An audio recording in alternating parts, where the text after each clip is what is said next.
The Homeownership Trap. Why renting makes you richer. You're sitting at the closing table, pen in hand, about to sign papers that'll bind you for the next 30 years. And there's this voice in your head whispering that everyone says this is the right move. But your stomach is doing something else entirely. You smiled when they said congratulations. You posed for the photo with the keys. You posted it online and watched the likes roll in. But late that night, after everyone left, you opened the mortgage calculator one more time and stared at that total interest number. $280,000 in interest alone. You closed the laptop. You haven't opened it since. Because here's what's actually happening in your life right now. Every month, you're writing a check that's 60% interest to the bank. You're calling it building equity, but really you're paying rent to the bank. Plus paying for the privilege of fixing your own toilet at 11 p.m. on a Sunday. The homeowner's insurance went up again. Nobody mentioned that. The property tax assessment came in higher than expected. Nobody mentioned that either. And that foundation issue the inspector noted, but said wasn't urgent? You're Googling it at 2 a.m. and the estimates start at $15,000. You've been a homeowner for 8 months, and you've already spent $7,000 on things that weren't in any first-time homeowner guide. The water heater. The fence that fell during that storm. The HVAC filter subscription you didn't know you needed, but apparently you do, unless you want to void the warranty on a system that costs $12,000 to replace. And the weight of it, that's the part nobody talks about. The physical weight of knowing you can't just leave. You got a job offer in another city, better pay, better title, and you had to turn it down because selling right now means losing money after closing costs and realtor fees. You're trapped by the thing that was supposed to set you free. You've started doing this mental math you never did before.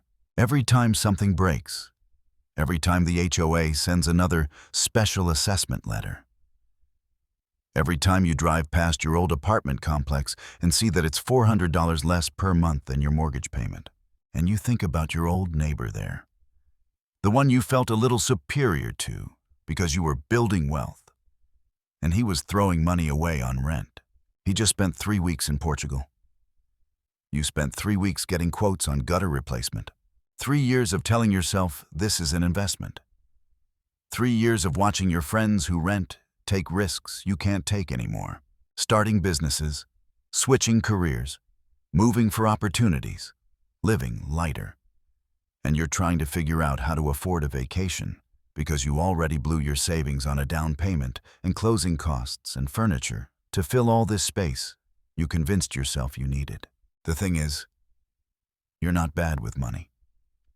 That's not what this is. You did exactly what you were supposed to do. You saved the 20% down payment. You got pre-approved. You bought in a good area.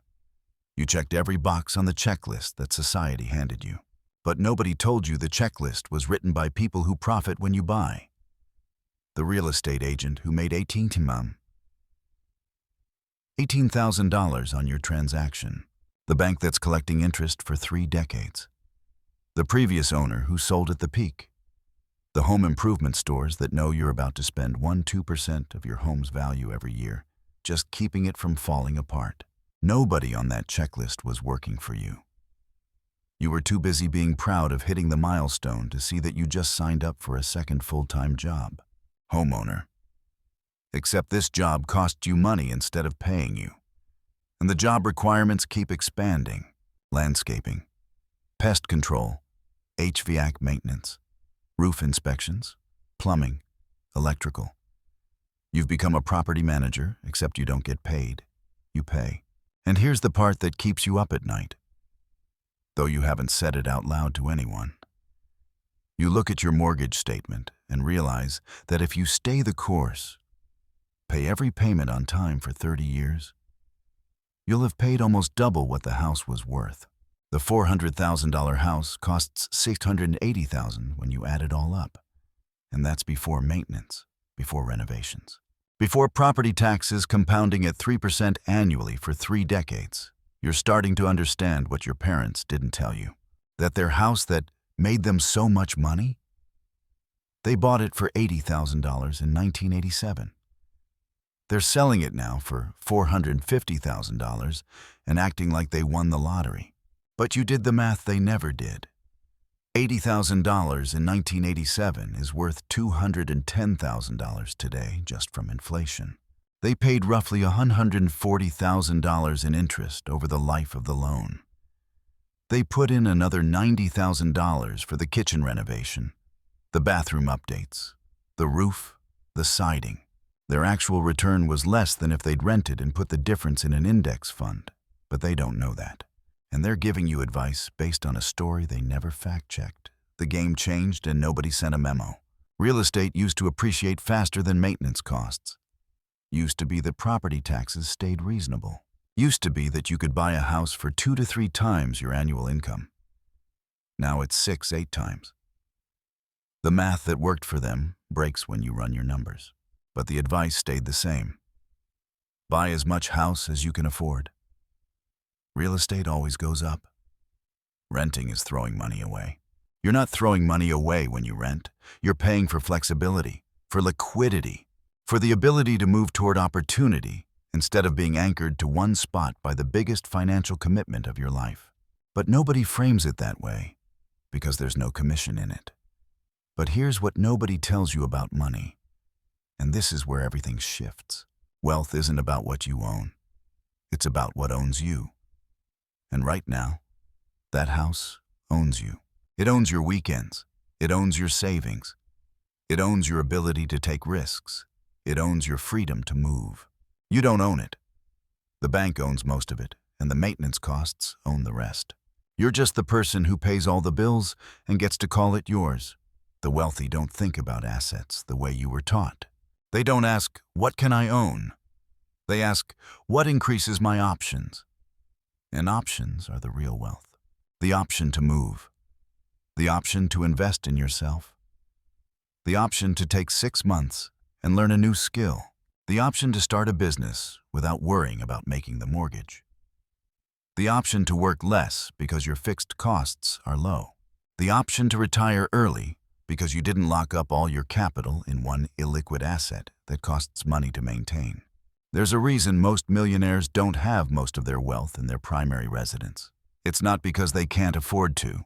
It's because they understand that your primary residence isn't an investment.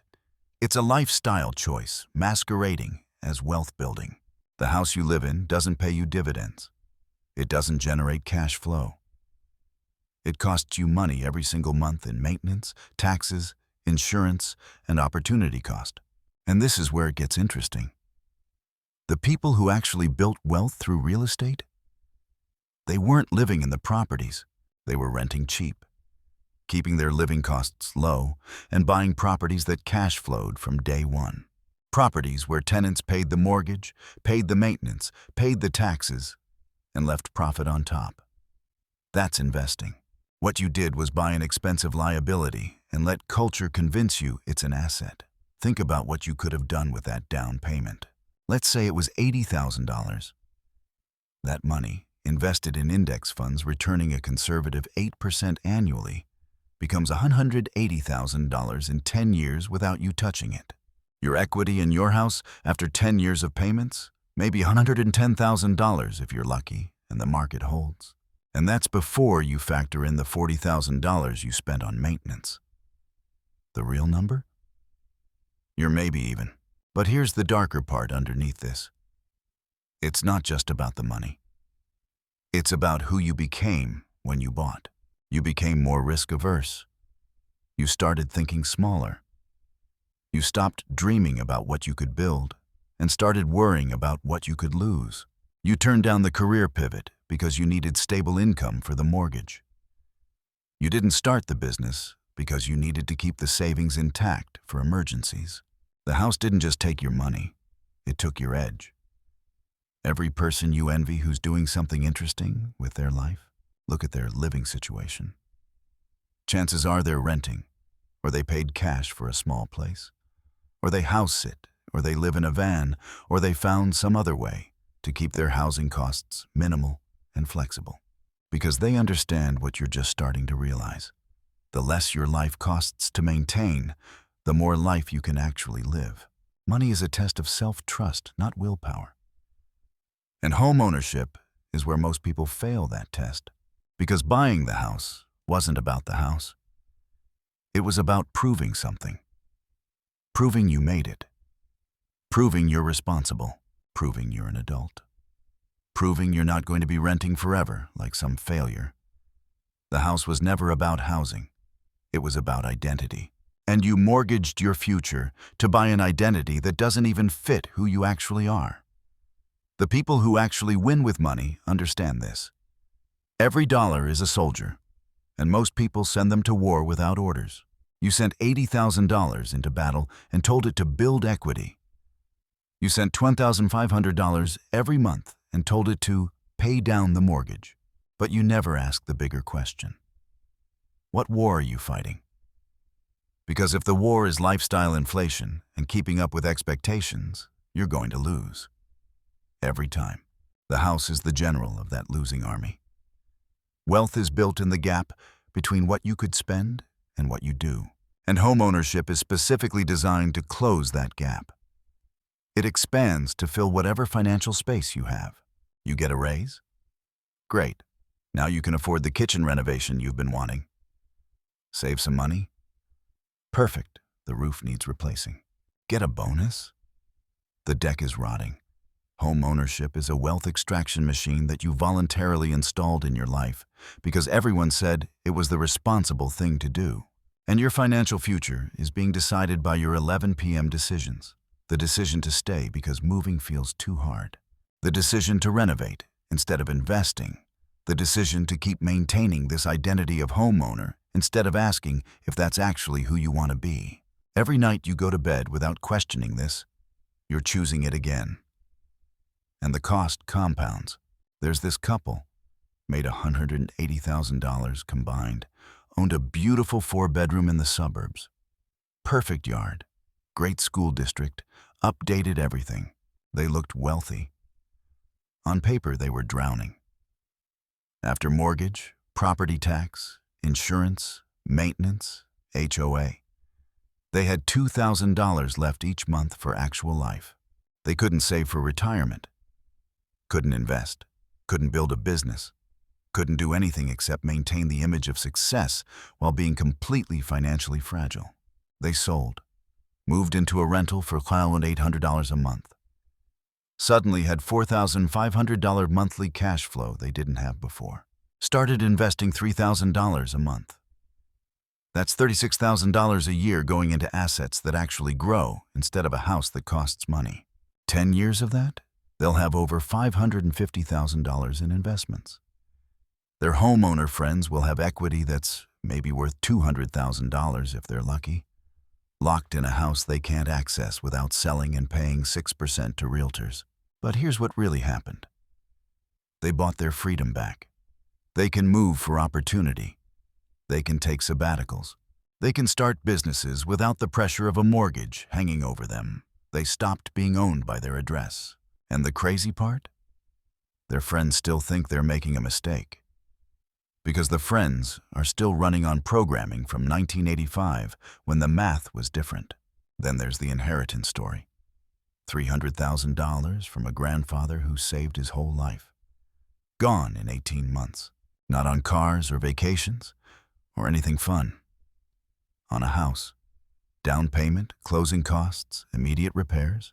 The inspection missed, furniture to fill it, landscaping because it looked bad, fence because they have a dog, security system, all the things. And now they're house poor, with nothing left from granddad except a property that cost them $3,800 a month to maintain and live in. They turned liquid wealth into an illiquid liability and called it investing. You know this. Somewhere in your gut, you know this. That's why you felt sick at closing. That's why you can't stop doing the math. That's why you look at your renting friends differently now. Not with superiority, with something else. Something that feels like envy disguised as judgment. Because every time you said yes to the house, you said no to future freedom. Every time you chose the pride of ownership, you chose the prison of obligation. And the interesting thing about people who actually build wealth is they all have this one moment where they stop asking, "Can I afford this?" and start asking, "What does buying this cost me in freedom?" Your lifestyle is someone else's marketing budget working. The granite countertops, the open floor plan, the master suite, the two-car garage. None of that was your idea. That was decades of HGTV and real estate propaganda teaching you what to want, and you bought it. Literally, you signed a 30-year contract for it. You're one emergency away from financial disaster because you chose to be. Not because you're irresponsible. Because you allocated all your resources to an illiquid asset that doesn't generate income. You chose the appearance of stability over actual stability. Real stability is cash flow, liquid investments, options, not equity you can't touch without selling your shelter. Every person you envy made a choice you weren't willing to make. They chose to be judged for renting. They chose to live smaller. They chose to keep their overhead low. They chose to be called irresponsible by people who are mortgaged to their eyeballs. And in making that choice, they bought something you can't afford anymore. Time, freedom, options. The ability to build actual wealth instead of servicing debt while calling it equity. 5 years from now, you'll wish you started today. That's not inspiration. That's just math. 5 years of rent payments at $2,000 is $120,000. 5 years of mortgage payments at $2,800 is $168,000. And you'll have maybe $35,000 of equity to show for it. The difference? $48,000. Plus the maintenance you paid. Plus the opportunity cost of the down payment not growing. Plus the career opportunities you turned down because you couldn't move. The real cost isn't the mortgage. It's everything else the mortgage costs you. Project 10 years forward. 20.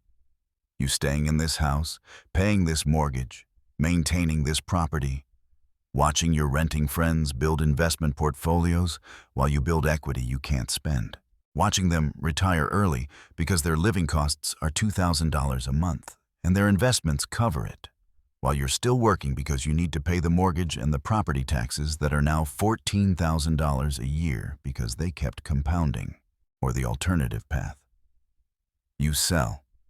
Yes, you lose money after realtor fees and closing costs. That's the exit fee for the mistake, but you get out.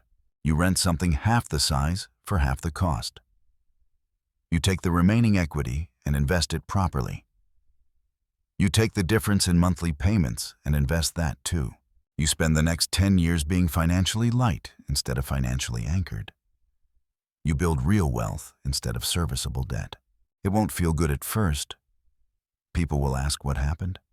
Family will be concerned. Friends will wonder if you're okay.